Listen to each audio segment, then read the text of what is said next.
Bon, du coup, la lumière est déjà un petit peu nulle parce que je filme l'introduction à la fin. J'ai déjà filmé toute la vidéo. Mais il vaut mieux que le plan de tour soit d'une luminosité qui est à peu près correcte plutôt que l'introduction, on s'en fiche un peu, je pense que vous êtes d'accord. Donc, comme l'indique sûrement le titre de cette vidéo, on se retrouve aujourd'hui pour la deuxième partie de mon plan de tour. J'avais déjà posté une première partie où j'avais fait tout le salon. D'ailleurs, si vous l'avez pas vu, je vous mets le lien en barre d'infos. Ou peut-être que le lien apparaît quelque part ici, j'en sais rien. J'ai toujours pas regardé comment on faisait pour incruster le lien d'une vidéo sur l'écran. Donc voilà, si j'ai trouvé, je vous mets le lien là.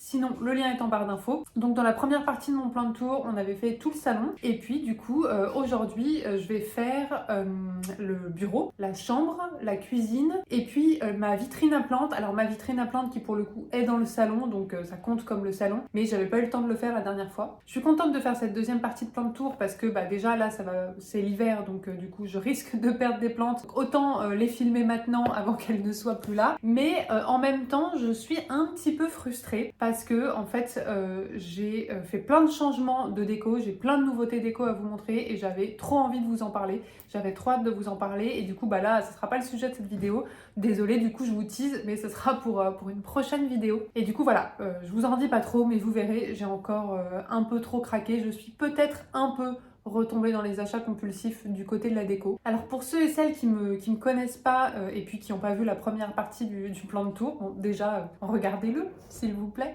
mais on sait jamais. Donc moi je m'appelle Eline et puis je suis psychologue et passionnée de plantes tropicales d'intérieur. J'en ai environ, alors là j'ai pas compté récemment, mais j'en ai environ 130 chez moi, principalement dans le salon donc c'est pour ça que ça m'avait pris autant de temps la première partie du plan de tour, mais j'en ai aussi pas mal du coup dans le bureau, même si c'est surtout le bureau de mon copain et puis la chambre d'amis, c'est aussi la chambre d'amis. J'en ai pas mal dans la chambre, beaucoup moins que dans le salon. Et puis aussi quelques-unes dans la cuisine. J'en ai pas dans la salle de bain et dans l'entrée parce que malheureusement il n'y a pas de fenêtre dans ces pièces-là. J'adorerais avoir une salle de bain avec de la lumière naturelle où je peux mettre des plantes, mais voilà. Et puis j'ai pas envie de mettre des lampes horticoles dans ma salle de bain. Et donc j'ai environ 130 plantes dans 73 mètres carrés à Paris. Le salon qu'on avait fait est orienté sud, c'est aussi le cas de la cuisine. Et puis chambre et bureau, c'est orienté à l'est. Du coup voilà, j'espère que la vidéo va vous plaire et puis je vous souhaite un bon visionnage. Du coup dans la première partie du plan de tour, on avait fait tout le salon, donc on avait fait toute cette pièce là. Le seul endroit dans le salon qu'on n'avait pas fait, c'était ma vitrine à plantes qui est juste ici, mais je pense que ça je le ferai en dernier. Et puis avant de vous faire la cuisine qui est juste là, je vais d'abord vous faire le bureau et la chambre. Bon, j'allais commencer par vous dire que le bureau c'est la pièce où je mets le moins de plantes, mais je crois qu'en fait c'est de moins en moins vrai. C'est vrai que quand on regarde, il y a pas mal de plantes maintenant et j'ai envahi progressivement. Pourquoi à la base je voulais pas trop mettre de plantes dans le bureau? C'est parce que c'est pas vraiment mon bureau, c'est plutôt le bureau de mon copain qui est juste là. Et puis ça fait aussi chambre d'amis parce que le canapé est dépliable, mais c'est pas une pièce dans laquelle je vais énormément, donc je profite pas beaucoup des plantes qui sont là. Par contre, au fur et à mesure, à la fois j'ai mis des plantes aussi pour décorer parce que c'est une pièce qu'on n'avait pas trop pris le temps de décorer et donc finalement c'est surtout les plantes qui font le travail quoi. Et puis en fait tout simplement parce que je manque de place dans les autres pièces, donc j'ai mis aussi progressivement les plantes qui prenaient trop de place dans le salon.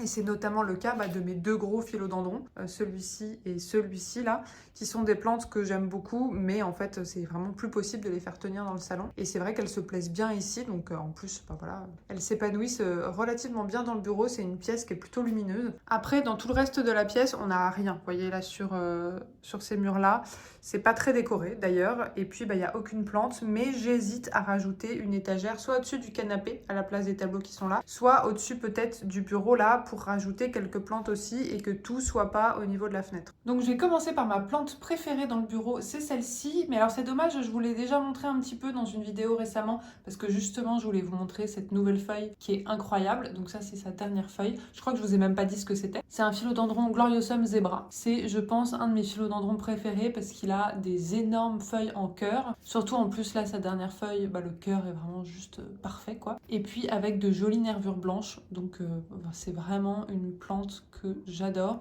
qui est pas très facile à cultiver parce que c'est une plante rampante et comme vous voyez, voilà, je galère un petit peu. Tiens, je vois d'ailleurs qu'il est en train de sortir une nouvelle feuille juste ici. Donc là, comme c'est une plante rampante, il est allé au bout de son pot et il faudrait techniquement que je le rempote, quoi, parce que ça y est, ça dépasse. Il a quelques feuilles qui sont abîmées, notamment celle-ci. Alors c'est surtout parce qu'elle s'est pris des coups, comme vous voyez. Et puis son avant-dernière feuille, celle-ci, était plutôt jolie aussi.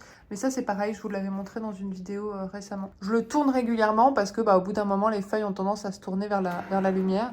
C'est ce qui fait qu'elles sont pas toutes dans le même sens et ça c'est un petit peu embêtant. Donc voilà pour le philodendron Gloriosum zebra, c'est vraiment un des rares philodendrons à grosses feuilles que je garde chez moi. J'en avais plus avant, mais maintenant j'en ai vraiment beaucoup moins. Parce que je trouve que c'est pas les plantes les plus faciles et puis en plus en termes de place, c'est pas ce qu'il y a de plus pratique. Mais celle-ci, comme c'est vraiment une de mes préférées. Ensuite, sur ce meuble juste en dessous, alors à la base, c'était censé être un meuble de rangement. Comme vous voyez, il y a 2 cases sur 4 qui sont occupées par des plantes.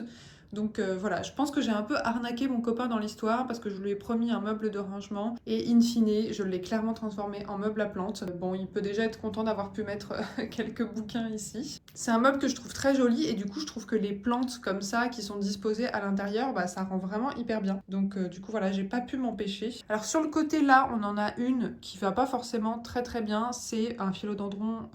Qu'est-ce que je raconte? C'est pas du tout un philodendron. C'est Boublou. Alors c'est une plante que j'ai depuis longtemps et que j'ai beaucoup négligé. Et puis c'est Boublou, vous vous en rappelez, j'en ai un autre aussi dans le salon maintenant. Donc évidemment, comme je le laisse cascader, il n'a pas du tout des feuilles qui ont commencé à faire des fenestrations ni quoi que ce soit.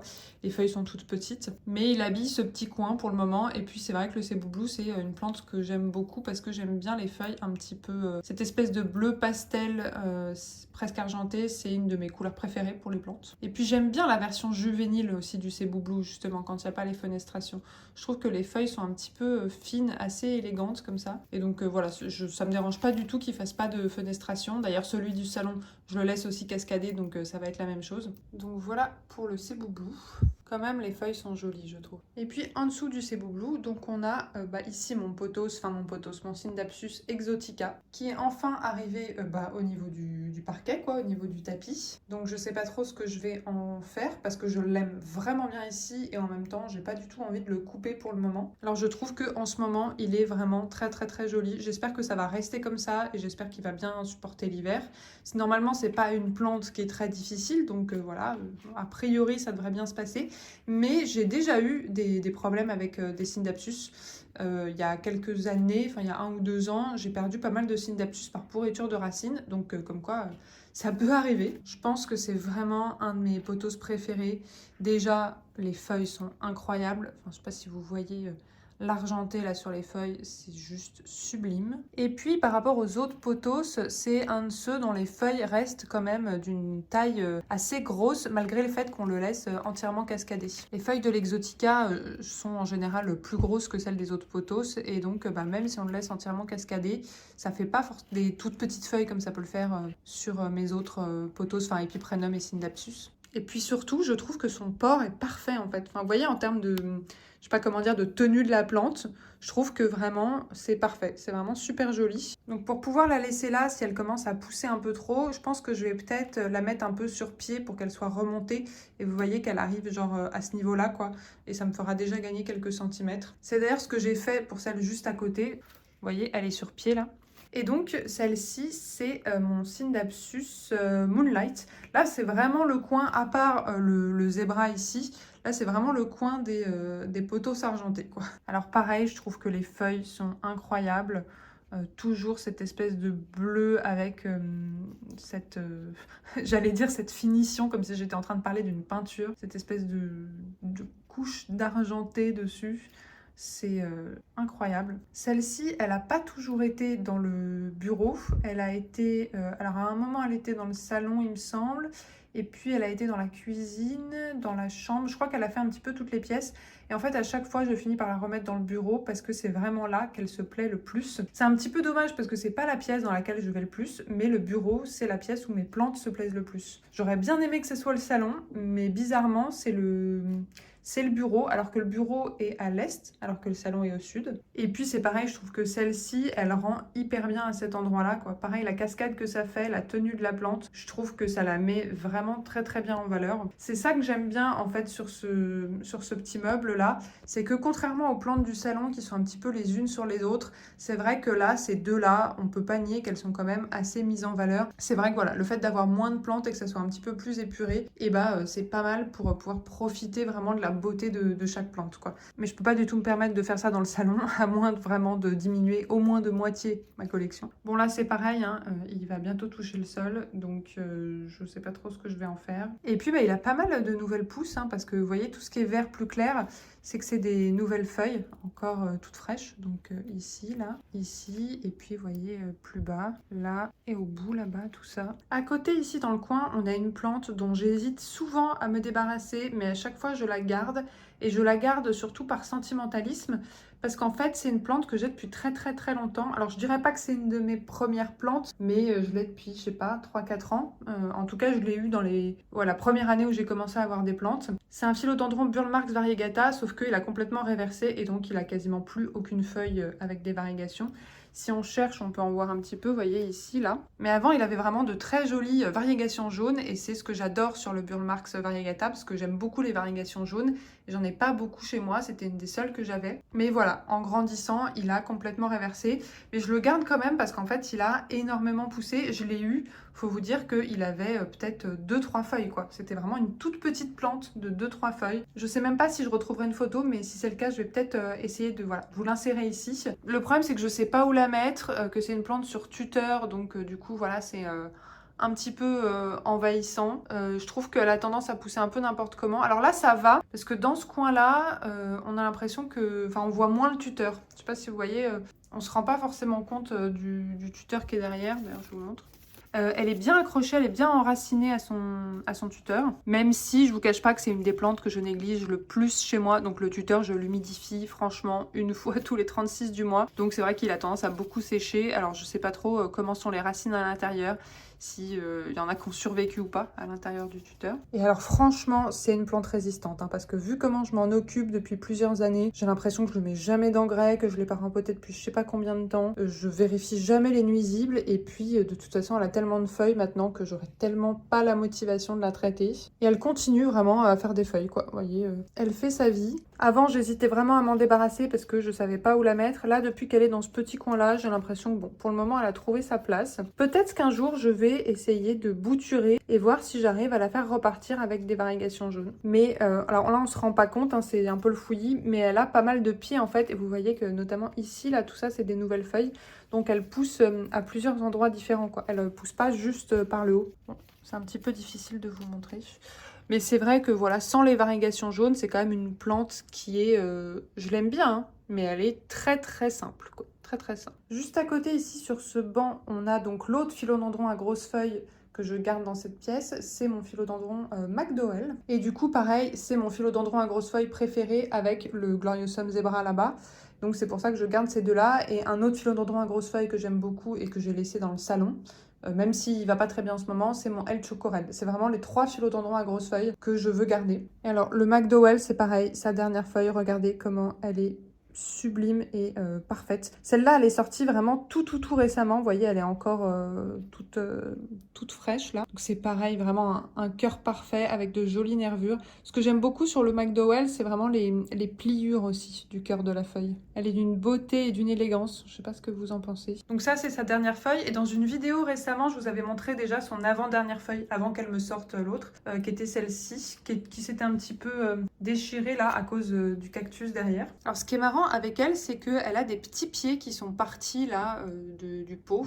Et donc il y a des petits bébés McDowell un petit peu partout, j'ai l'impression. Peut-être qu'un jour, je vais les extraire pour en faire voilà, d'autres plantes.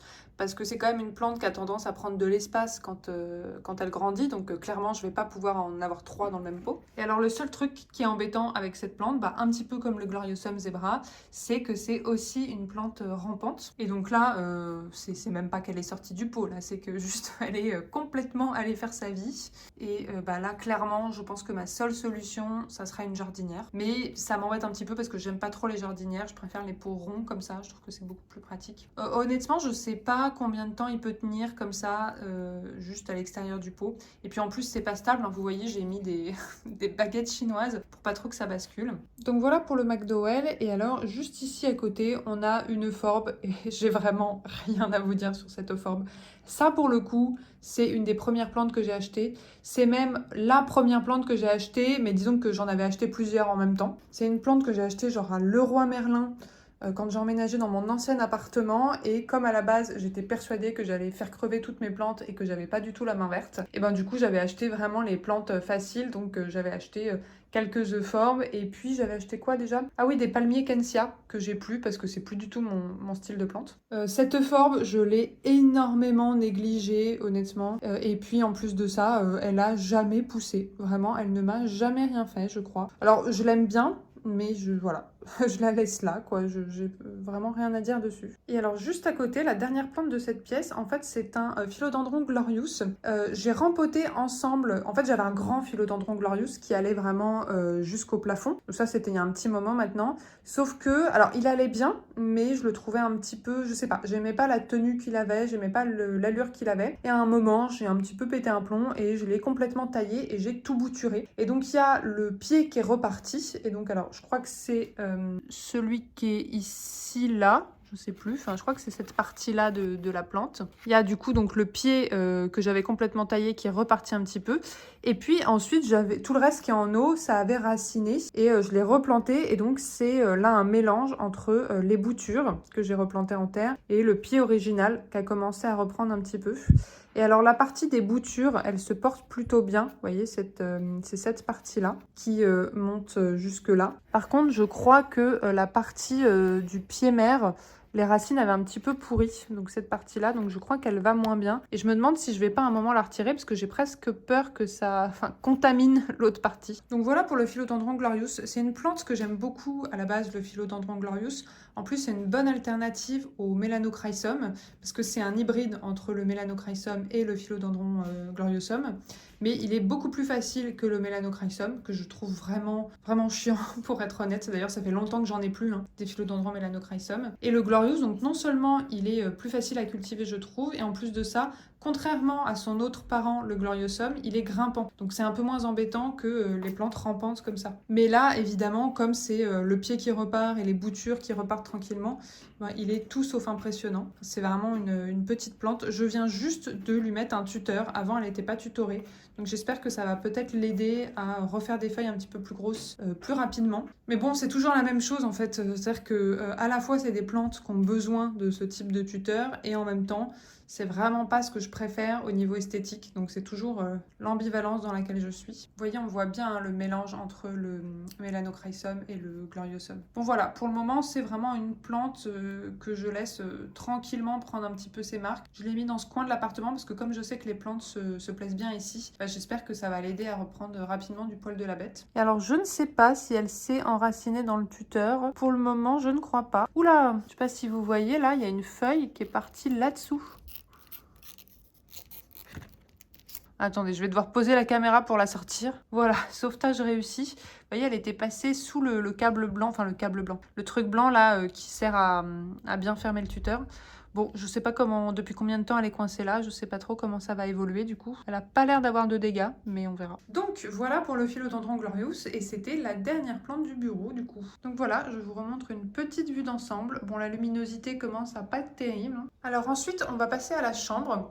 Alors je pense que vous le savez si vous avez l'habitude de regarder cette chaîne, mais le problème que j'ai avec la chambre,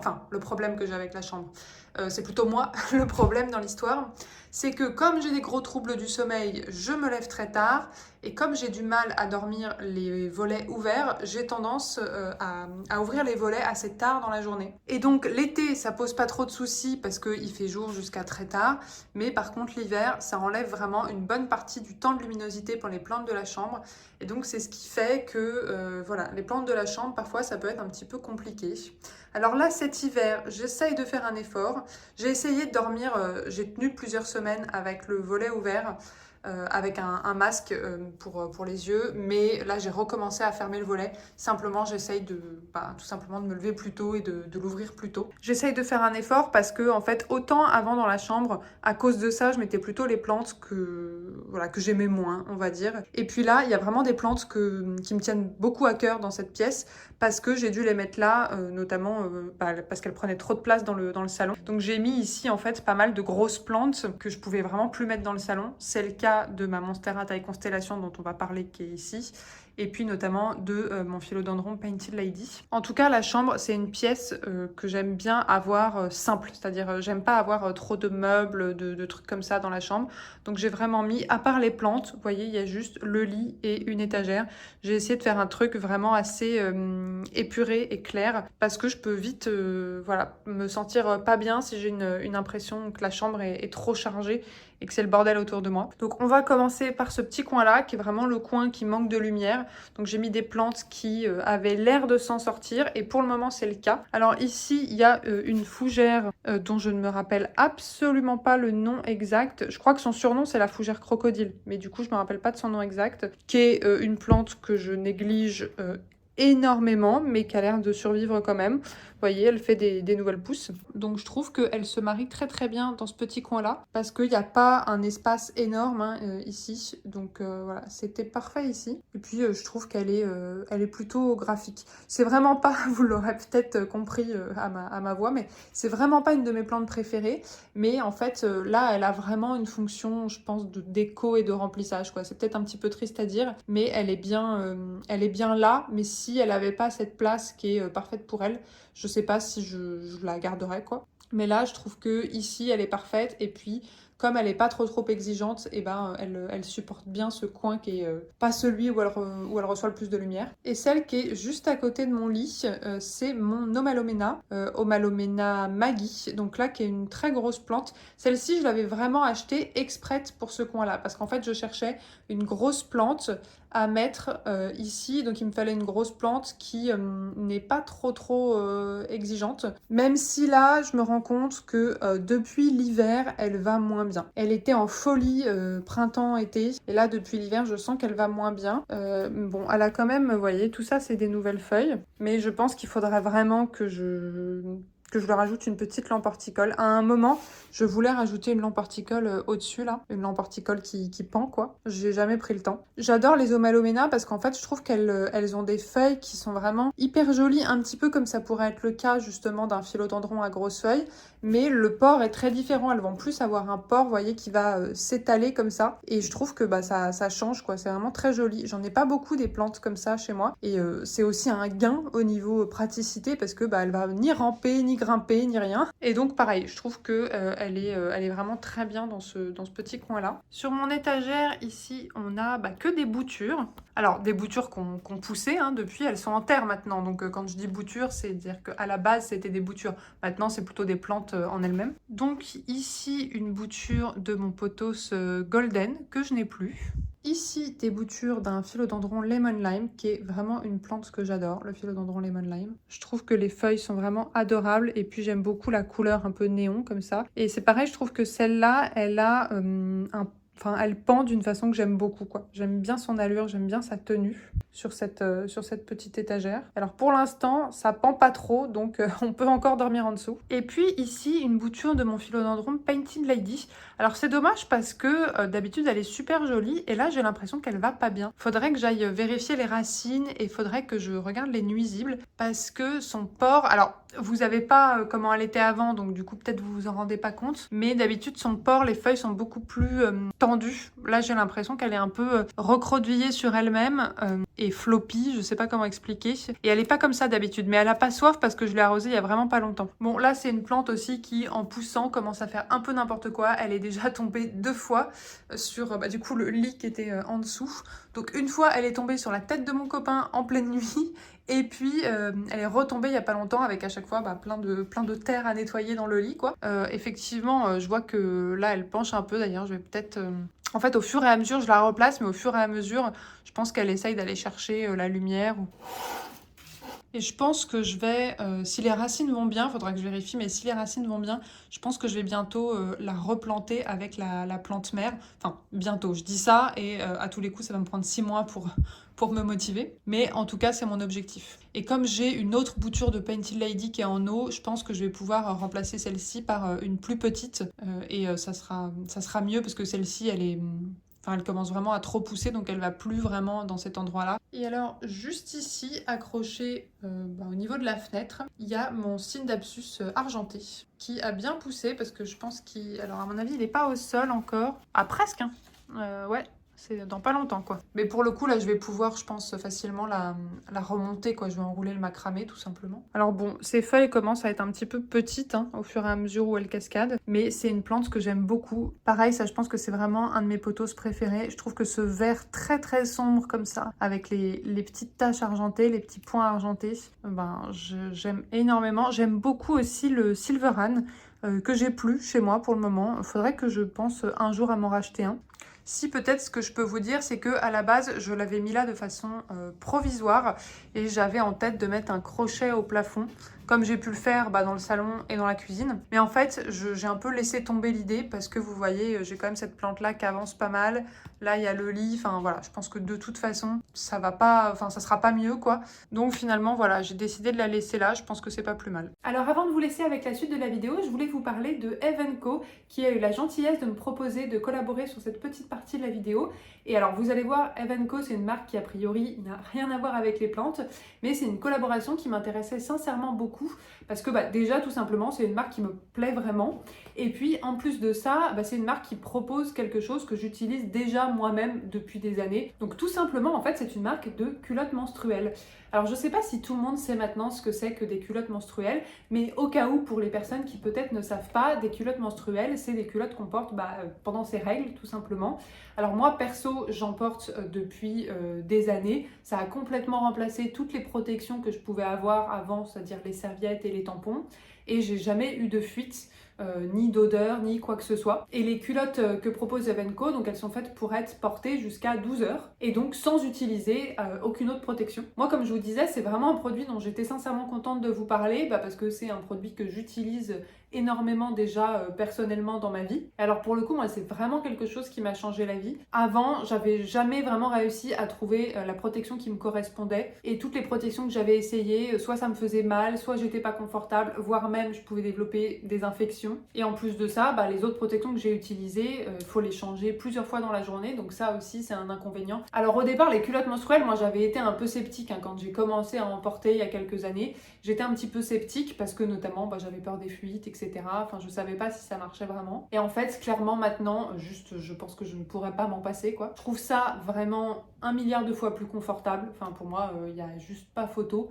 Et puis surtout, il n'y a pas besoin d'en racheter régulièrement, donc je trouve que c'est aussi un gain en termes de charge mentale. J'aime bien aussi l'idée que ça soit plus écologique aussi que les serviettes et les tampons, parce que ça produit moins de déchets. Et puis j'aime bien aussi l'idée que y a rien de chimique qui rentre dans mon corps, tout simplement. Et alors franchement, j'étais ravie parce que justement, je voulais me racheter des culottes menstruelles. Au moment où j'ai reçu la proposition de Eve & Co, vraiment, je m'apprêtais à acheter des culottes menstruelles, donc j'étais très contente d'avoir l'occasion de tester les leurs. Surtout qu'en plus, c'est une marque française. Donc ça, vraiment, c'est un plus pour moi. Et puis, j'ai vu que la marque reversait une partie de ses bénéfices à des associations, par exemple à des associations pour la lutte contre le cancer du sein ou des associations qui vont lutter contre la précarité menstruelle, pour faire des dons aux personnes qui n'ont pas forcément les moyens et la possibilité de prendre soin de leur santé menstruelle. Donc du coup, déjà, voilà, la marque en elle-même me plaisait, me parlait. Et alors pour le coup, je dois dire que j'ai vraiment été très satisfaite des produits que j'ai eu l'occasion de tester ici.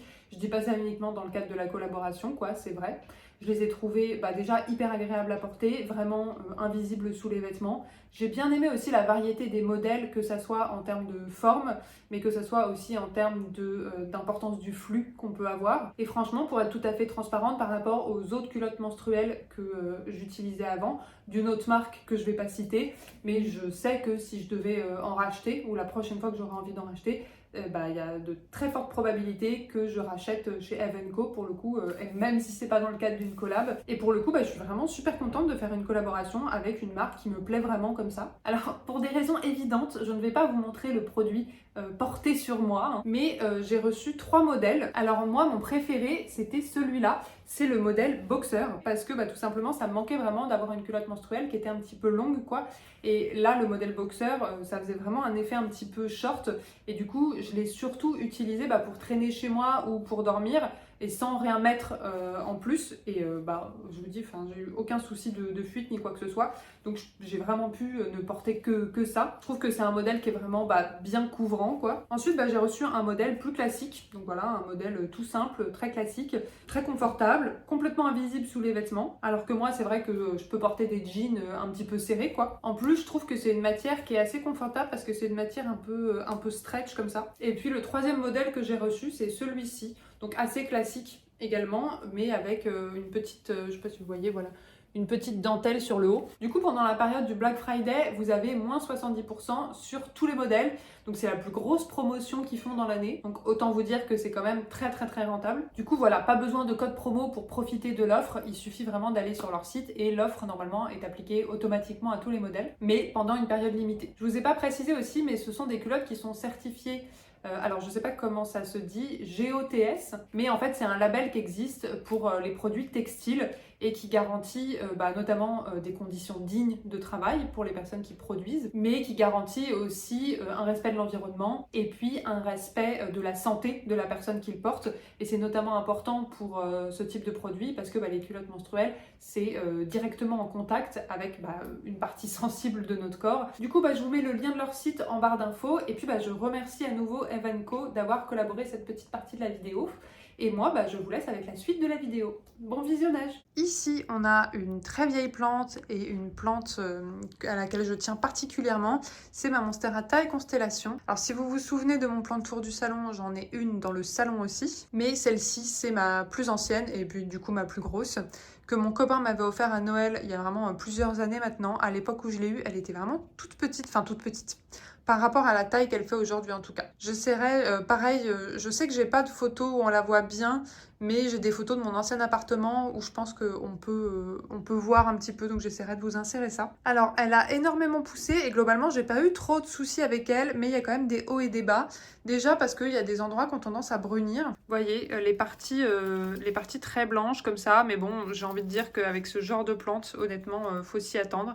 Elle a mis vraiment du temps avant que ça arrive, donc quand ça a commencé, j'étais vraiment dégoûtée. Et puis, l'autre problème aussi, mais ça c'est ma faute, c'est qu'elle pousse n'importe comment. Alors déjà, je lui ai pas mis de tuteur, et vous voyez, en fait, elle a des espèces de baguettes un peu partout, et les tiges sont accrochées. Enfin bref, j'ai fait toute une installation pour qu'elle ait un port qui se tienne plus ou moins. Bon, c'est pas parfait. Vous voyez, j'ai mis des trucs de partout comme ça, donc en fait, dès qu'on regarde derrière, en gros, c'est moche et bizarre. Par contre, si on regarde de devant, vous voyez, ça va. L'autre raison aussi qui fait qu'elle fait ça, c'est que comme les feuilles ont tendance à se tourner vers la fenêtre et que j'aime bien pouvoir profiter des feuilles et donc que les feuilles soient tournées vers la pièce, quoi, j'ai tendance à tourner la plante régulièrement. Et comme je tourne la plante régulièrement, et forcément, la tige a poussé dans des directions différentes et donc elle n'a pas poussé droite, quoi. Elle est d'abord partie par là, ensuite par là, ensuite à un moment elle est repartie par là, enfin donc voilà. D'où le bordel que ça fait et en fait, vous voyez, si elle était droite, elle serait beaucoup plus haute parce que là en fait elle est quasiment à l'horizontale. Ces anciennes feuilles ne sont plus très très jolies, par contre ces dernières feuilles, notamment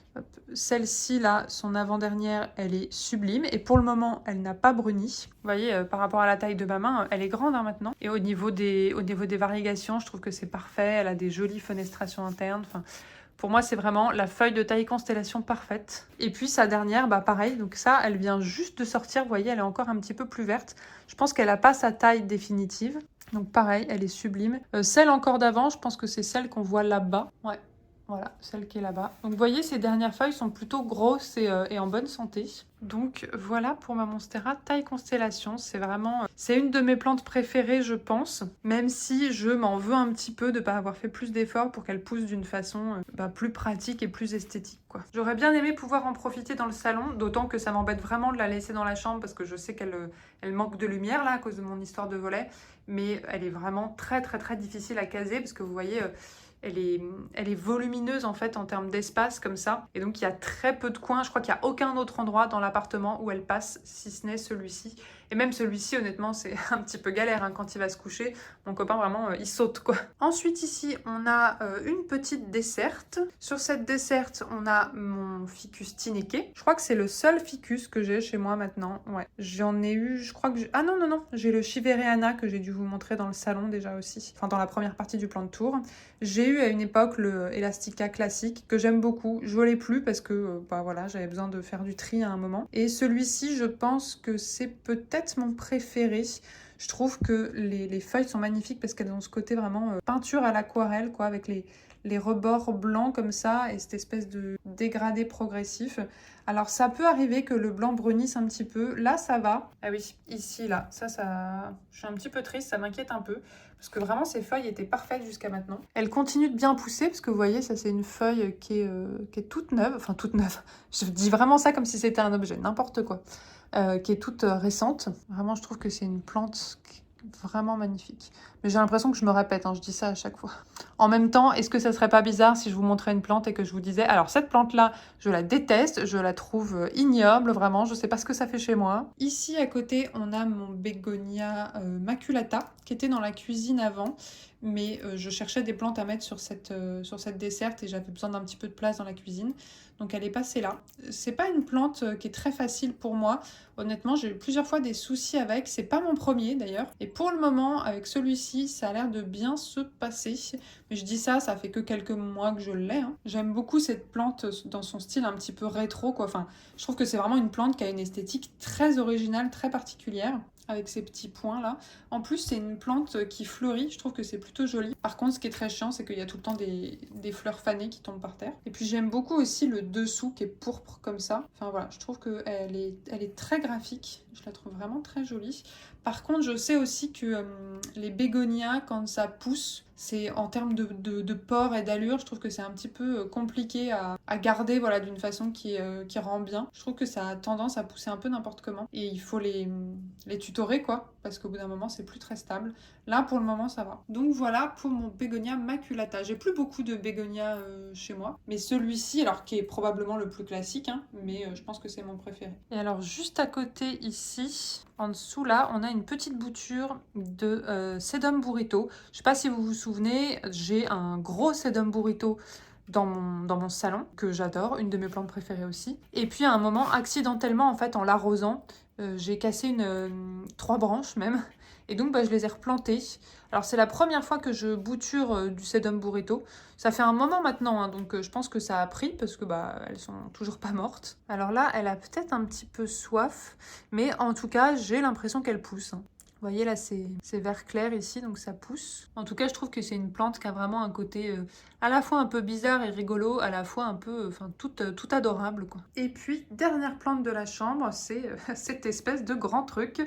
Ça, c'est mon philodendron Painted Lady. Alors, j'ai envie de vous dire une de mes plantes préférées aussi, mais j'ai encore une fois l'impression de me répéter. Pareil, une plante qui était dans le salon avant et que j'aurais bien aimé garder dans le salon, mais que j'arrive plus du tout à caser ailleurs. C'est une de mes premières plantes aussi, je l'ai eue, elle était, je pense que je l'ai eue, elle était un petit peu comme le petit pied en bas là. Et puis je vous laisse voir maintenant la taille qu'elle fait, hein. Et alors je vous en ai déjà parlé plusieurs fois, mais ce qui est impressionnant pour moi avec cette plante, c'est qu'elle a, vous voyez, un tuteur coco. Et c'est un tuteur qui vraiment est là juste pour la maintenir, mais elle ne s'est pas du tout enracinée dedans. Elle n'a pas une seule racine qui s'est enracinée dans ce tuteur, donc ça veut dire que toute la plante tient dans ce petit pot-là. Donc autant vous dire que, je sais pas, je trouve que c'est assez impressionnant, quoi, parce qu'en plus de ça, c'est pas comme si les feuilles étaient devenues minuscules, toutes rikiki ou quoi que ce soit. Les feuilles continuent d'être très jolies, quoi. Là, je vous laisse admirer quand même la beauté des couleurs d'une Painted Lady. Je trouve que c'est incroyable. Pareil, on dirait vraiment un truc peint à l'aquarelle, avec toutes ces nuances de vert, de jaune. Alors ça, c'est une plante, je trouve que c'est important qu'elle puisse vraiment recevoir pas mal de lumière, parce que sinon les feuilles risquent d'être vraiment toutes vertes, et c'est dommage parce que c'est vraiment ça qui est joli. Bon, de toute façon, en vieillissant, en général, comme vous voyez, hein, sur les feuilles du bas, elle perd quand même pas mal ce panaché-là. Et puis, ce que je trouve très joli aussi, c'est les pétioles qui sont un peu rougie comme ça. Alors elle a plusieurs pieds et puis je pense que c'est une des plantes les plus faciles et qui pousse le mieux chez moi. Vous voyez, elle continue de faire feuille sur feuille, alors que voilà, hein, elle a pas un tuteur dans lequel elle s'est enracinée, alors que elle est dans la chambre et donc du coup elle reçoit pas énormément de lumière pendant l'hiver. Et puis, alors que j'ai tendance à la négliger pas mal en termes d'arrosage, en termes d'engrais. Il faut savoir que je ne l'ai jamais rempotée alors que c'est une de mes plus vieilles plantes, donc je ne l'ai jamais rempotée depuis plusieurs années. Et là, vous voyez, elle a encore une feuille qui arrive en haut. Alors c'est pareil, je la tourne régulièrement parce que les feuilles ont tendance à se tourner du côté de la fenêtre. Donc là, je crois que je l'ai tournée il n'y a pas longtemps. Mais vous voyez, il y a déjà pas mal de feuilles qui se sont mises du côté de la fenêtre là. Elle serait vraiment sublime, je pense, si toutes les feuilles étaient tournées du même côté et qu'on voyait plus du tout le tuteur. Je pense que ça serait vraiment incroyable, sauf que c'est pas possible. Parce que voilà, c'est ça qui est dommage, c'est qu'on voit encore pas mal le tuteur, quoi. Là, elle a un petit pied en bas. Elle en avait un autre, mais qui s'est cassé parce que elle est tombée 2 fois aussi. En fait, vous voyez, elle est pas stable du tout parce que c'est des tuteurs imbriqués ensemble. Et donc ça tient pas très très bien, surtout vous voyez la taille du pot par rapport à la taille de la plante. Donc c'est arrivé qu'elle bascule un peu, soit à cause du chat, soit aussi à cause de l'aspirateur robot quand il cogne dedans, ça peut arriver. Donc maintenant j'essaye de la stabiliser un peu plus, de faire attention. Donc du coup voilà, il y a un petit pied qui s'était cassé, que j'ai mis en eau dans la cuisine. Et puis j'aimerais bien justement, c'est dans celle-ci que j'aimerais bien rempoter la bouture, vous voyez que j'ai là-bas quoi. Donc voilà, je crois que je vous ai fait toutes les plantes de la chambre. Donc pareil, je vous remonte un petit plan d'ensemble. Ensuite, du coup, pour la cuisine, alors je vous préviens, ça risque de clignoter parce que vous voyez, j'ai voilà, des lampes horticoles en haut. Et alors, ça ne clignote pas pour moi, enfin, ça ne clignote pas dans la vraie vie, mais par contre, ça clignote en vidéo, je ne sais pas pourquoi. Donc la cuisine, c'est pas une pièce où j'ai mis énormément de plantes parce que j'essaye quand même de pas trop envahir les plans de travail. Déjà parce que le plan de travail de gauche, c'est là où je fais mon arrosage et mon rempotage. Donc du coup, j'essaie quand même de garder de la place. Et puis le plan de travail de droite, voilà, on en a besoin quand même.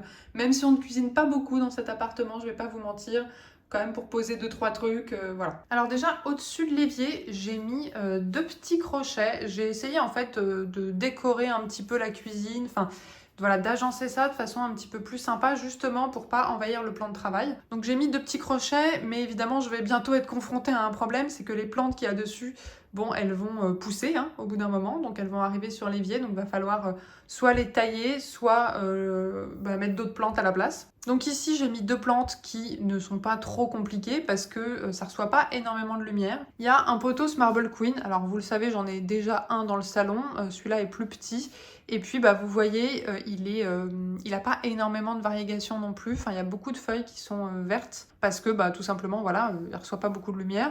Les feuilles poussent de façon un peu petite aussi. On me demande souvent ces pots-là, et ces suspensions-là, j'en ai pas mal dans le salon aussi, je sais pas si vous vous souvenez, je les achète chez la boutique Plantes, PLNTS. Donc voilà, parce qu'on me pose souvent la question en commentaire. Et c'est très pratique pour disposer des plantes autrement que dans des macramés. Et en fait, je trouve que... Parce que les macramés, je trouve que c'est sympa sur des crochets comme ça. Mais je trouve que quand c'est au mur comme ça, le port de la plante va être mieux quand ça va être des supports de ce type-là, quoi. Donc là, mon Marble Queen, bon, j'ai pas énormément de trucs à dire dessus, c'est un Marble Queen. Et ici, mon philodendron Lemon Lime. Donc voilà, la même que dans la chambre, sauf que ça, c'est pas une bouture, qui est une plante que j'aime énormément, mais je vous l'ai déjà dit quand je vous ai montré le petit de la chambre. J'aimerais bien l'avoir en beaucoup plus gros, beaucoup plus fourni, donc voilà, j'ai hâte qu'il pousse. Mais après, vu l'endroit où il est, je suis pas sûre qu'il devienne vite très grand, quoi. Voilà, je trouve que ça habille bien ce petit coin-là. Ensuite, ici, on a mon bégonia tamaya qui fait n'importe quoi comme d'habitude. Alors, le bégonia tamaya, c'est une plante que j'adore parce que je trouve que ses feuilles sont vraiment adorables. Pareil, elle a un petit côté rétro comme le bégonia maculata, comme beaucoup de bégonias finalement. Mais je trouve que c'est beaucoup plus délicat. Et puis, ces petites fleurs roses, je trouve que c'est vraiment magnifique. En plus, les bégonias, c'est des plantes qui fleurissent très souvent, quoi, par rapport par exemple aux Hoya, même si les Hoya ont tendance à fleurir assez souvent chez moi. Alors pareil, le problème c'est que là j'ai fait le ménage hier, donc il n'y en a pas, mais il y a souvent plein de petites fleurs fanées qui tombent. Bon, moi, je vous en ai déjà parlé, mais le problème que j'ai avec cette plante, c'est que c'est un bégonia tamaya bambou, c'est-à-dire qu'il y a cette espèce de tronc là, et en fait, toutes les tiges partent du haut du tronc et donc toutes les tiges poussent à l'horizontale en gros. Et donc au bout d'un moment forcément ça devient compliqué. Je l'ai déjà taillé pas mal de fois mais vous voyez j'ai pas mal de bâtons, c'est accroché, enfin j'essaye pareil de lui faire garder un port pas trop chaotique. Donc régulièrement je la taille, c'est en général les feuilles qui sont vraiment proche du tronc finissent de toute façon par faner et tomber. Mais très régulièrement, elle va aussi ramifier spontanément. Vous voyez, les branches ont plusieurs embranchements. Et puis, ce qui est intéressant, c'est qu'elle va ramifier vraiment aussi sur le début du tronc. Vous voyez, cette branche qui part là, elle a poussé il n'y a pas longtemps et donc elle est partie vraiment du début du tronc, quoi. Donc, elle se refournit quand même d'elle-même progressivement. Donc, voilà pour le Bégonia Tamaya. Et puis là, juste à droite, on a des boutures. Alors, en fait, c'est des boutures de Philodendron Splendide. Parce que vous allez voir, j'ai complètement taillé mon Philodendron Splendide. Alors comme je l'ai complètement taillé, j'ai plein de boutures. Là, elles sont en eau depuis vraiment pas longtemps. J'avais tellement de boutures que je savais pas dans quel contenant les mettre. Donc en fait, je les ai mis dans un ancien terrarium. Vous voyez, c'est une boule comme ça. Faudrait que je change l'eau, je pense. Et donc là, ça fait vraiment pas longtemps. Donc je sais pas encore lesquelles vont prendre et lesquelles vont pas prendre. Il y en a qui se portent bien, il y en a qui sont un peu floppy, on verra. Donc voilà pour mon Philodendron Splendide, ou en tout cas ce qu'il en reste. Alors vous verrez, j'ai gardé le pied mère, mais du coup il ressemble plus à grand chose. Le Philodendron Splendide, c'est un hybride entre le Philodendron Melanochrysum et le Philodendron Glorious... non, je raconte n'importe quoi. Entre le Melanochrysum et le Verrucosum. Et c'est une plante que j'adore. Je pense même que je la préfère au Glorious parce que elle a vraiment ces espèces de pliures et ce toucher velours comme le Verrucosum, avec des feuilles un peu plus allongées comme le Mélano. Et elle est plus simple. À la fois, elle est plus simple que le Verrucosum et à la fois, elle est plus simple que le Melanochrysum. Donc, c'est vraiment un bon compromis. Je n'ai plus chez moi ni de Mélano, ni de Verrucosum, parce que c'était des plantes qui je trouvais trop embêtantes, alors que le Splendide, ça va. Même si là, évidemment, c'est pas flagrant, vu qu'il est complètement découpé de partout. Ensuite, ici, on a une plante qui est accrochée au plafond, et c'est mon pothos Global Green, mon Epiprenum Global Green. Honnêtement, je sais pas quoi vous dire sur cette plante. Je l'aime bien, sans plus. Je vous la montre d'un petit peu plus près. Donc c'est une plante qui est quand même assez simple, qui ressemble en termes de forme et d'allure au Manjula, mais ou peut-être au Enjoy, non? Ouais, plus au Enjoy, je pense, hein, maintenant que je le regarde de plus près. Les panachures sont vraiment juste dans différentes teintes de vert. Alors je préfère le Enjoy, hein, je préfère les panachures blanches du Enjoy. Mais voilà, je trouve que celle-ci est très jolie aussi. Et puis au moins, ça va pas brunir. Même si le Enjoy ne brunit pas trop non plus, je trouve. Ensuite, à côté, on a plus ou moins mon étagère à boutures. Avec un petit peu de matériel de jardinage en bas. Enfin, mes arrosoirs et mon vaporisateur automatique. Alors, je suis pas sûre que je vais vous faire un tour de toutes les boutures. Ou alors rapidement. Ici, on a une bouture de Painted Lady. Donc, quand je vous disais, hein, quand la plante mère est tombée, il y a ça qui s'est cassé. On voit qu'elle a commencé bien à raciner déjà. Ici, c'est une bouture de Syngonium aurea. Ici, là, on a des boutures d'un Syngonium que j'aime beaucoup et qui n'allait pas très bien. Donc, je l'ai taillé et mis en eau. J'en ai là-dedans, là. Alors je sais plus comment il s'appelle. Ah oui, le Syngonium T25. Voilà, c'est un Syngonium dont j'aime beaucoup les panachures. Et derrière, là-bas, c'est le même. Et voilà. En fait, comme je l'ai complètement taillé, eh ben, j'ai beaucoup de pieds, quoi. Et donc, du coup, je pouvais pas faire tout tenir dans un seul contenant. Ici, derrière, alors, je sais pas si vous voyez bien avec le contre-jour, on a des boutures de Glorious. Voilà, des boutures de Glorious, mais elles vont pas très bien. Faut savoir que quasiment toutes les plantes dans ma cuisine sont attaquées par les acariens et surtout l'étagère à boutures. Donc toutes ces plantes-là ont des acariens. Je les passe régulièrement à l'eau et là, ça fait longtemps que j'ai pas fait vraiment un traitement, quoi. Il faudrait que je le fasse. Et ici, là, on a une petite bouture de Hoya. Pour être tout à fait honnête, je me rappelle même pas du nom de cette Hoya. C'est une tige que j'ai cassée par accident dans ma vitrine. Ici, on a une plante qui honnêtement ne va pas très bien. Elle était dans ma vitrine avant, sauf que en fait, il y avait plus de place. C'était un peu la galère. Et du coup, j'ai fini par la sortir de la vitrine, sauf qu'elle se porte pas bien depuis que je l'ai sortie de la vitrine, parce que je pense que c'est une plante qui aime bien l'humidité. C'est mon Bégonia Amphioxus. Alors à la base, c'est une plante que j'adore, parce que vous voyez, j'adore ces petits motifs. Je trouve qu'elle a l'air un peu toxique, et je trouve qu'elle est vraiment très rigolote. Mais là, elle est très très moche, elle va pas bien. À côté, à côté, c'est des boutures de Philodendron Florida Ghost. Je sais pas si vous vous souvenez, dans la première partie de mon plan de tour, il y avait un Florida Ghost et qui avait complètement réversé d'ailleurs, qui était ouvert. Et puis il était beaucoup plus grand avant. Et à un moment, comme ses feuilles étaient toutes petites et que voilà, j'aimais moins son port, je l'avais entièrement taillé et j'avais fait toutes ces boutures. Alors là maintenant, ces boutures, elles sont en pont. Voilà, je sais pas si vous vous rendez compte, c'est en pont. Et du coup, elles ont énormément poussé, sauf que, évidemment, le Florida, c'est une plante qui est grimpante. Et moi, je l'ai laissé complètement cascader, je m'en suis pas du tout occupée. Donc là, voilà, c'est un peu pas habituel de voir un Florida comme ça. Par contre, ce que je trouve vraiment très cool, c'est que par rapport à la plante mère, celui-là, il est resté vraiment ghost, quoi. Vous voyez, les feuilles restent très claires. Il a pas mal de pieds. Il y a le pied très long, là, qui arrive bientôt au sol. Il a un pied qui est ici, et puis il en a un autre ici, là. Et vous voyez, les feuilles sont claires, quoi. Je suis contente parce que vraiment, le Florida Ghost, quand les feuilles restent claires comme ça, je trouve que c'est une plante qui est vraiment sublime. Après, évidemment, alors je trouve qu'il est plutôt rigolo en cascade comme ça.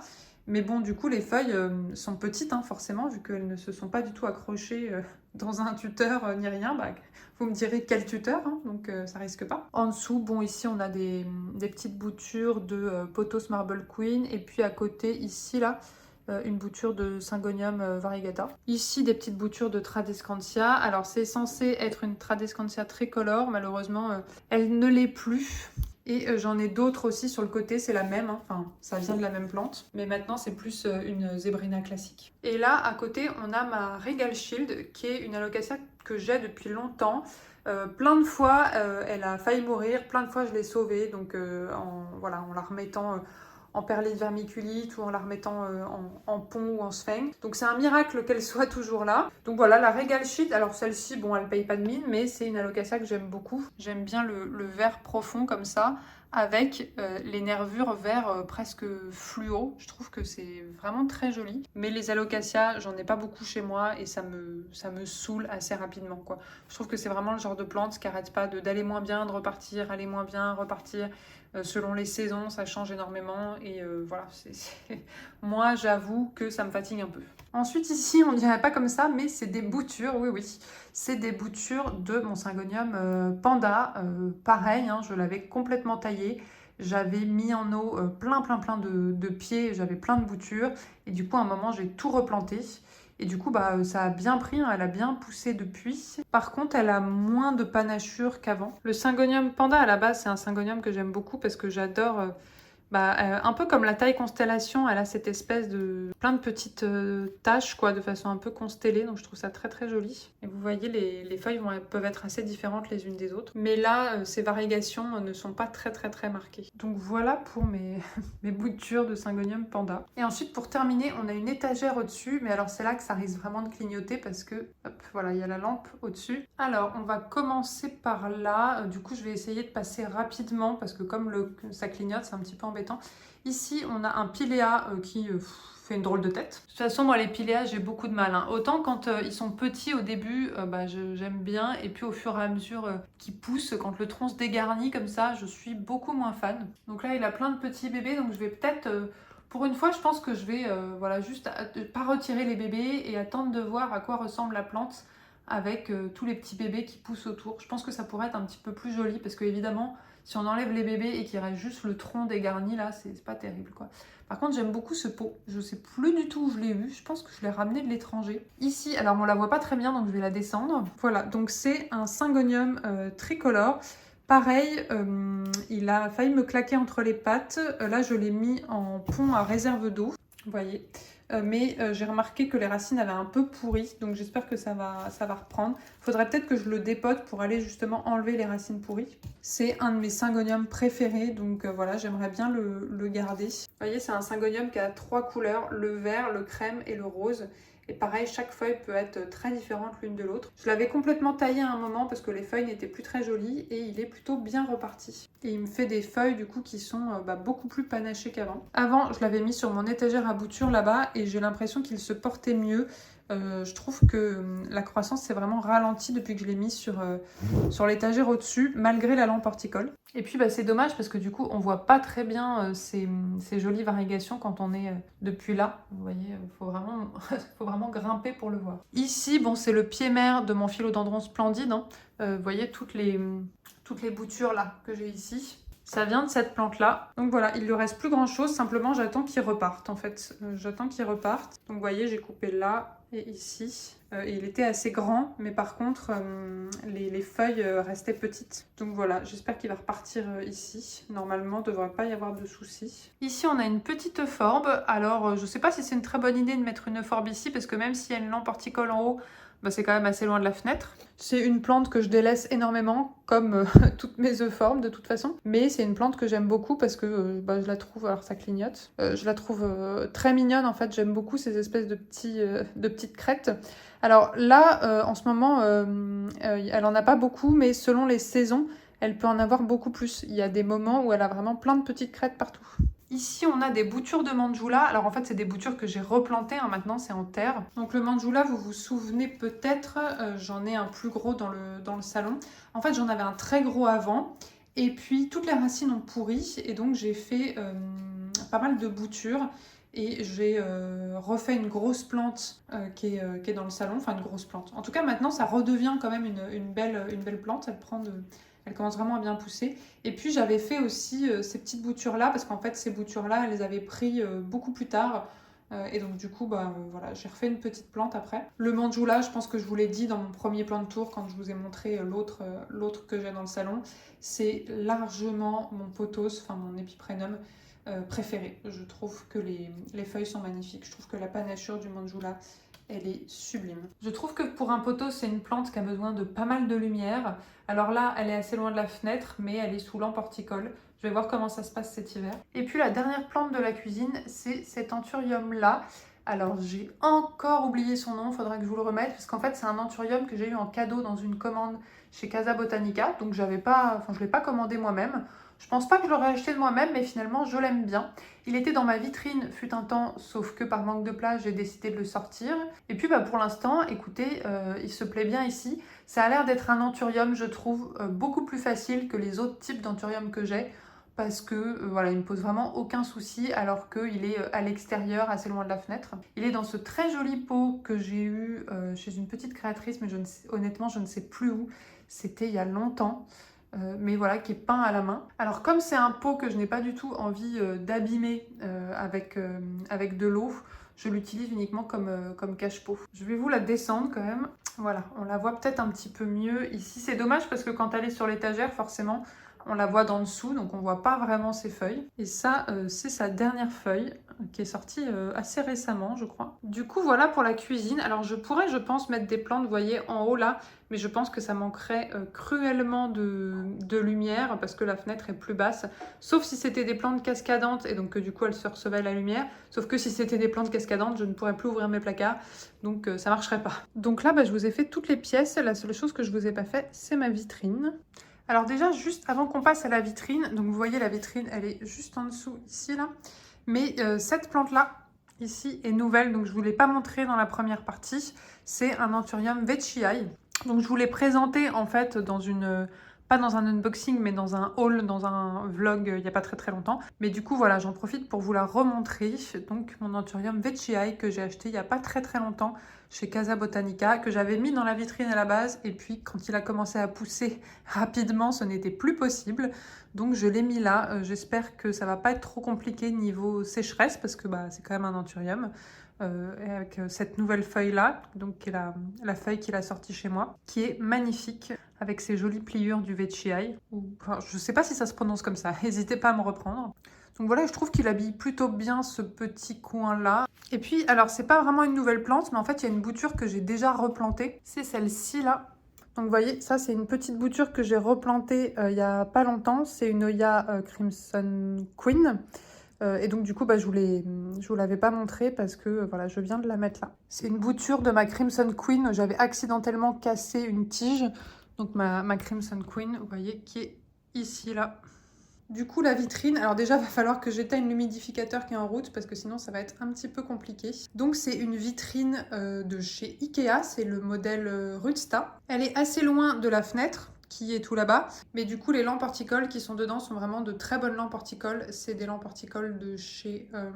je crois que c'est Samsung, c'est les Onyx. Moi, je les achète chez Bionic LED, mais je crois que la marque, c'est Samsung.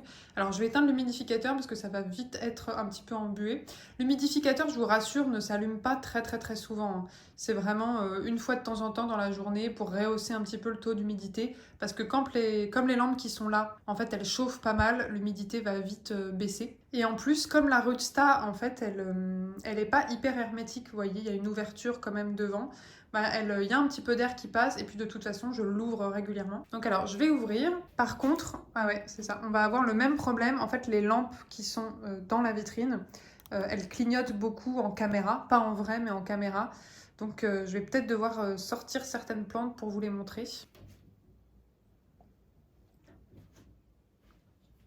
Bon, ça commence vraiment à être un peu le bordel là-dedans.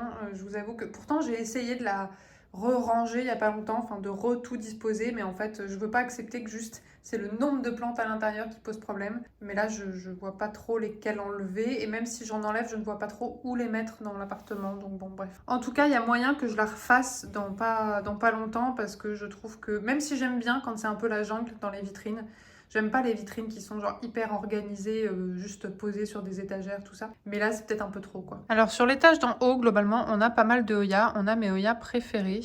Alors, je sais pas trop comment me placer pour que ça clignote pas trop. Parce qu'en fait, si j'éteins les lampes horticoles, vous allez juste pas très bien voir les plantes, quoi. Je pense que je vais vous les sortir au fur et à mesure. Donc ici, là, on a ma Hoya Wilbergrave. Donc celle-là, c'est vraiment une de mes Hoya préférées. C'était une Hoya qui était vraiment au top de ma wishlist, et je l'ai trouvée sur Le Bon Coin, et j'étais vraiment trop contente parce qu'en plus elle était à un prix très accessible pour la taille. Donc voilà, vous voyez, elle a bien poussé. Quand je l'ai eue, elle avait pas du tout cette tige là, donc elle a toute cette tige qui a poussé. Elle a celle-ci qui pousse aussi, celle-ci, enfin vraiment... Voilà, elle est en folie. C'est une Hoya verte foncée avec de l'argenté, et donc bah, elle est sublime. En plus de ça, vraiment, celle-ci, elle a beaucoup d'argenté, donc c'est vraiment très joli. Vous voyez, chaque feuille est différente comme ça.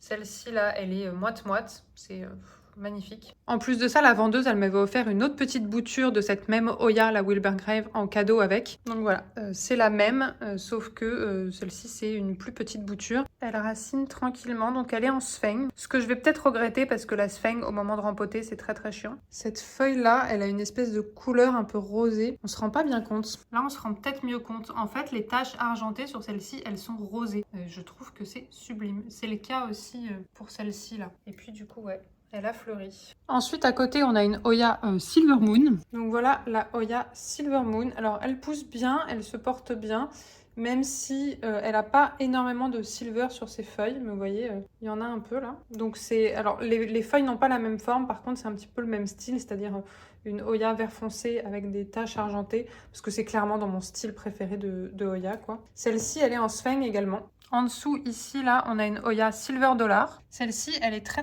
récente, mais je suis contente parce qu'en fait, vous voyez cette feuille-là, là, celle-ci, elle est toute nouvelle. Elle vient juste de sortir. On voit qu'elle est bien luisante.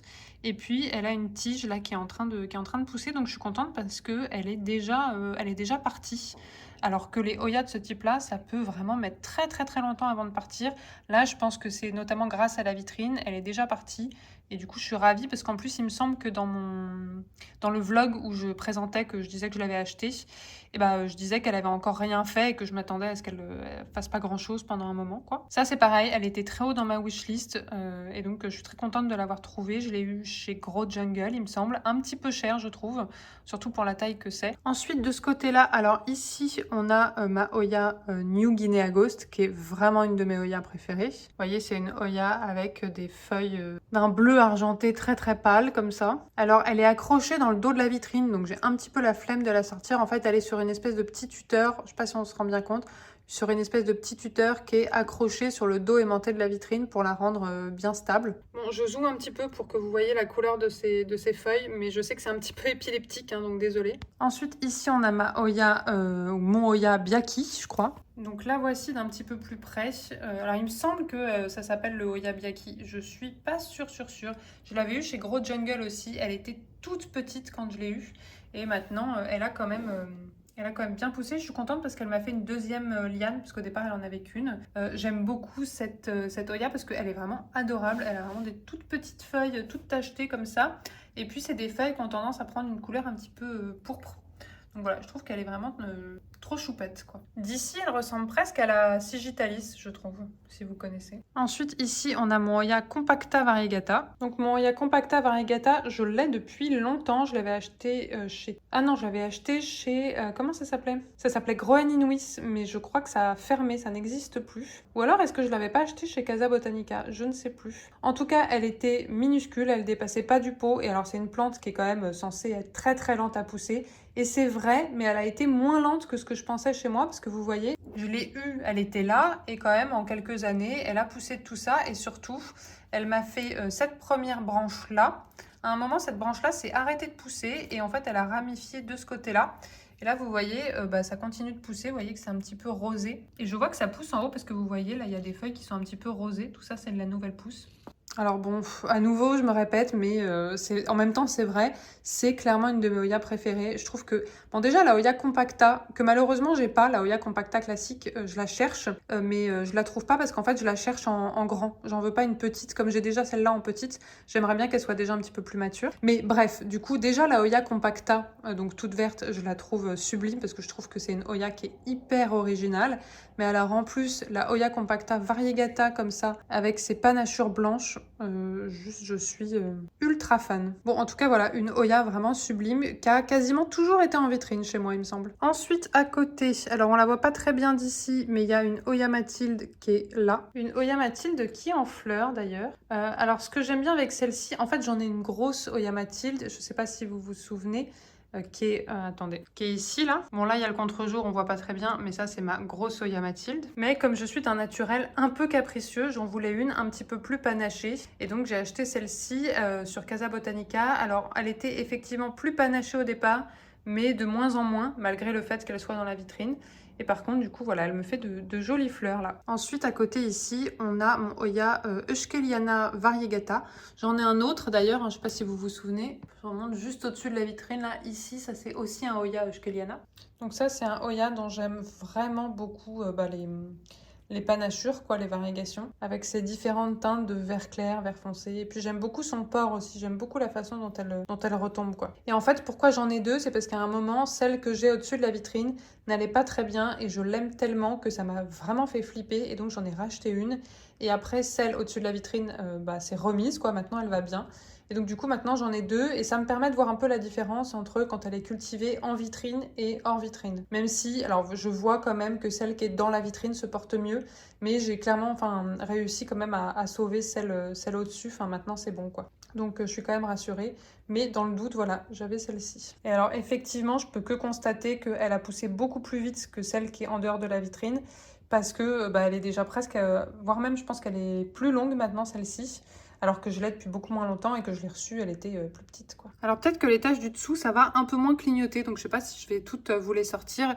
Ici, on a encore une Oya, c'est ma Oya Sigitalis. Bon, je vous la sors pas, hein, je vous la montre comme ça. À côté, ici, qui se reçoit pas beaucoup de lumière d'ailleurs, hein, je me rends compte. Je vais vous la sortir, je pense celle-là. Donc celle-ci, c'est ma Oya Carnosa Ghost, qui m'a fait qu'une seule feuille pour le moment, c'est celle-ci. Donc voilà, j'attends de voir comment elle évolue, mais effectivement, je viens de me rendre compte qu'elle se reçoit vraiment pas beaucoup de lumière, donc il faudrait peut-être que je la mette ailleurs. Et voilà, on reste dans les Oya argentés. Hein. Et je viens de me rendre compte qu'elle avait des cochenilles, des tout petits cochenilles. Attendez, je vais essayer de vous montrer.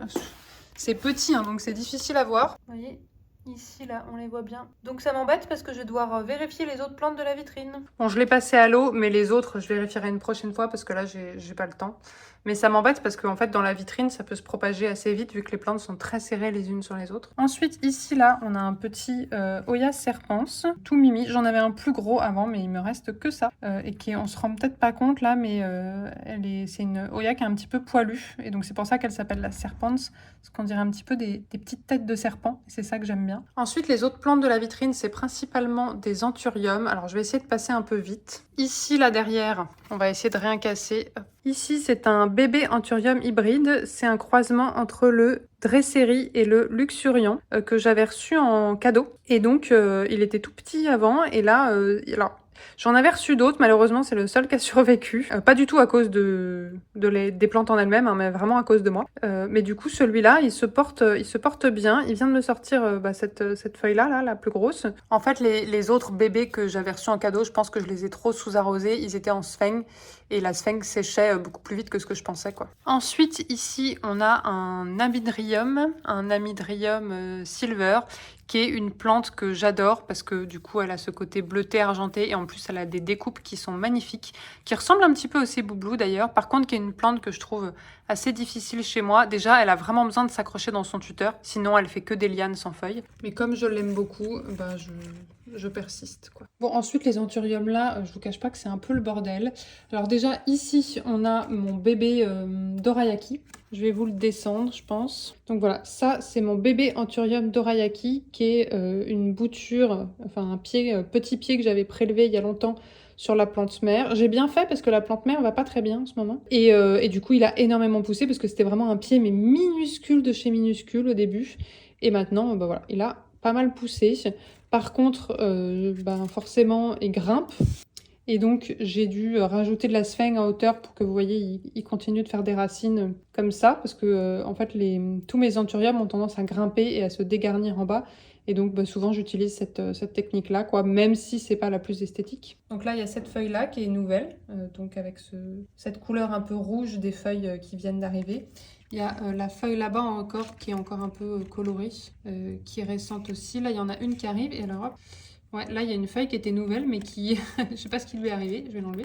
Bon, ensuite, ici, on a mon anthurium forgetiae qui, comme vous le voyez, ne va pas très bien. Il a une feuille qui arrive là, donc j'espère que ça ira mieux. Ici, on a mon anthurium villenaorum. C'est un anthurium dont j'aime beaucoup la forme des feuilles, un peu en longueur, comme ça. Ça, c'est sa dernière feuille et pour le moment, elle est en parfait état. J'ai eu peur, j'ai cru que c'était encore des cochenilles, mais j'ai pas l'impression, non, ça a l'air d'être juste des traces. Bon, du coup, pas en parfait état. À côté, juste ici, ça c'est un... Ah oui, c'est un anthurium, c'est un croisement entre le dorayaki et le silver blush. À côté, ici, c'est... Je ne sais plus ce que c'est, il me semble que c'est un croisement entre le Ace of Spades et un autre anthurium, je ne sais plus lequel c'est. J'ai eu quelques problèmes avec et là j'ai réussi à le faire repartir il n'y a pas longtemps. Je l'ai rempoté, je lui ai rajouté de la sphène pour que pareil, il puisse faire des racines sur les parties qui s'étaient dégarnies et ça leur fait du bien. Alors ouais, hein, je sais que c'est pas très esthétique, mais vous voyez, ça sert pas à rien quoi, parce qu'ils vont vraiment... investir le truc pour faire de nouvelles racines et ça les aide vraiment à pas s'épuiser quoi. Et puis franchement, c'est pas esthétique non plus quand le pied est dégarni, donc bon. Ici vous avez mon anthurium, c'est un mélange, c'est un hybride entre le luxuriant et le régal je crois. Voilà, que j'aime beaucoup parce que j'aime beaucoup cette espèce de texture un petit peu, comment dire, en relief presque cartonné. Cette feuille-là jaunit un peu, mais je pense que c'est parce qu'elle était trop proche de la lampe horticole à un moment, parce que ça fait longtemps qu'elle est comme ça et elle a pas l'air de mourir. Et ça, c'est sa dernière feuille. Vous voyez, je trouve que la texture est sublime, c'est hyper original. C'est un petit peu comme la texture, vous savez, de l'Alocasia Dragon Scale ou des Alocasia un peu comme ça. Et puis, j'aime beaucoup ses pétioles aussi. Les pétioles sont rouges, vous voyez. Ensuite, ici, alors je vous l'ai sorti directement. Alors, il a très soif, je me rends compte, là, c'est... Ouais, les feuilles sont molles. Et donc ça, c'est un croisement entre, je crois que c'est le King of Spades et un parent inconnu, il me semble. Et donc ça, c'est sa dernière feuille qui est toute molle, alors qui est un peu cassée au bout là. Il faut savoir que moi, les anthuriums, j'adore ça, mais par contre, je suis loin d'être une experte. Ensuite, ici là, on a mon anthurium dorayaki. Et alors, c'est mon anthurium préféré, mais il a eu une phase difficile. Avant, il était beaucoup plus fourni, il avait vraiment plein de feuilles, il était vraiment super joli. Et il a perdu pas mal de feuilles. Et puis il y en a, vous voyez, celle-ci là, elle est un peu abîmée. Sa dernière feuille, c'est celle-ci et elle est toute moche. Donc je suis un peu dégoûtée. Donc voilà, je vous l'ai sortie pour que vous puissiez mieux le voir. Alors c'est une plante que j'ai reçue toute bébé. Elle était minuscule et elle a énormément grandi. Vraiment énormément. Mais par contre, là, ouais, cette année, alors que ça fait très longtemps que je l'ai, elle a eu une phase très difficile. Par contre, vous voyez, il y a des petits pieds qui arrivent là en bas. Donc elle ramifie. Et puis pour qu'elle aille mieux, je lui ai justement remis en fait, il y avait ça déjà que j'avais fait et puis en fait tout ça c'était dégarni et donc je lui ai remis tout ça de sphène et vous voyez elle a déjà bien raciné, donc j'espère que ça va l'aider à aller mieux. Mais le problème vient pas des racines, parce que vous voyez, elle a ce qu'il faut niveau racines, quoi. Elle a vraiment un beau système racinaire, il n'y a pas de problème là-dessus. Et alors, dernier anthurium, c'est celui-là. C'est un anthurium silver blush, il me semble. Alors, il est vraiment tout derrière, j'ai pas du tout envie de le sortir. On se rend pas forcément compte là, parce qu'il y a que ces deux feuilles-là qui ressortent, mais il a plusieurs pieds. Et vous voyez, l'autre pied est là-bas. Et alors, la toute dernière plante de la vitrine, c'est celle qui est tout à gauche, là. C'est mon philodendron Burle Marx Fantasy. Et alors ça, vraiment, ça serait un euphémisme de dire que je la néglige. Bon, il faudrait vraiment que je m'en occupe mieux. Je pense qu'il faudrait que je la taille en partie, que je la rempote. Enfin, voilà. Il faudrait vraiment que je fasse quelque chose pour cette plante. Mais je vous montre en attendant quand même de plus près à quoi elle ressemble. Ce que j'aime bien, bah, vous vous en doutez, c'est sa couleur, quoi. C'est une feuille qui est un peu abîmée, celle que j'ai choisie en plus, là, comme par hasard. Donc voilà pour le Burle Marx Fantasy. En plus de ça, je humidifie pas le tuteur très souvent, donc il a tendance à sécher. Ce qui est un problème parce que ses racines sont surtout dans son tuteur, en fait. Elle est moche en ce moment, donc j'ai pas très envie d'en parler. Mais je vais essayer de lui redonner un petit peu de vigueur. Faudra que je mette ça sur ma to-do list. Et donc vous voyez, voilà, elle a déjà, en plus elle s'est un peu dégarnie, donc elle a beaucoup moins de feuilles qu'avant. Elle remonte là, elle a dépassé son tuteur et donc elle est accrochée là. Et en fait, comme elle continue de dépasser son tuteur à chaque fois, bah, j'arrête pas de tailler, quoi. Donc voilà, j'ai fait le tour de toutes les plantes de la vitrine.